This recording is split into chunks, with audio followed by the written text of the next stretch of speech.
Hi, I'm Dr. Catherine Bowling, practicing family medicine physician in Baltimore, Maryland.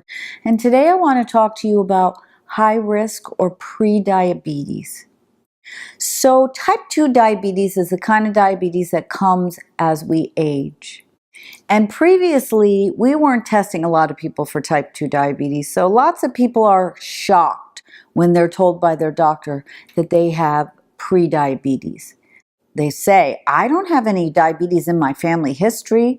Well, it would be unlikely, especially if you're in your middle age, that your family would have been tested for diabetes. So that's not really a very accurate way of knowing you're at risk. And normally we test people who have high blood pressure, who are overweight, who have elevated sugars that we might see on other tests that we weren't expecting.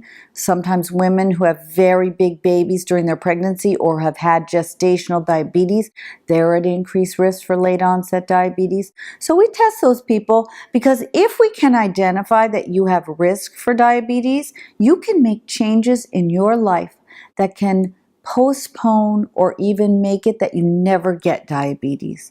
Now, if you don't know about it, you continue eating the way you're eating, you don't exercise very much, and you're pre-diabetes, if you live long enough, you're going to have diabetes. That's just the way it goes.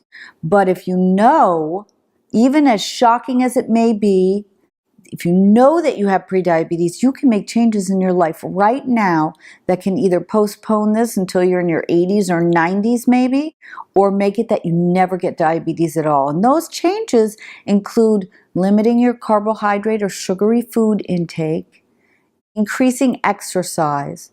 The reason increasing exercise helps with blood sugar is because when our muscles work, they need glucose. And so glucose comes out of our bloodstream and goes into the muscles. So that helps lower your blood sugar. Sometimes patients ask me, why, as I'm getting older, do I now have this prediabetes when I never even had it when I was in my 20s and 30s? And sometimes people who are very healthy and active have prediabetes and they wonder why that's happening to them. So as we get older, most of us get a little bit insulin insensitive. And insulin is the key that opens up the cell and lets glucose go into the muscle cell or the heart cell, whatever cell's needing the glucose, and that lowers the glucose in the bloodstream. But when the key's not working properly, you get higher levels of glucose circulating around the body. And when the body sees that, it goes, hey, look at all that potential energy. Let's turn it into future energy. Let's make it belly fat. And that's why when you look around you, you see that most middle-aged people are putting on a little middle tire because they become insulin insensitive and their body is using that glucose, storing it for later times, case they would be starving or something, which doesn't happen nowadays very much.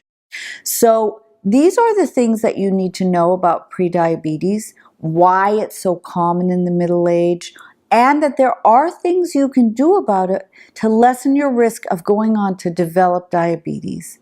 I'm Dr. Catherine Bowling, practicing family medicine physician in Baltimore, Maryland, for a healthier, happier you. Thank you for listening.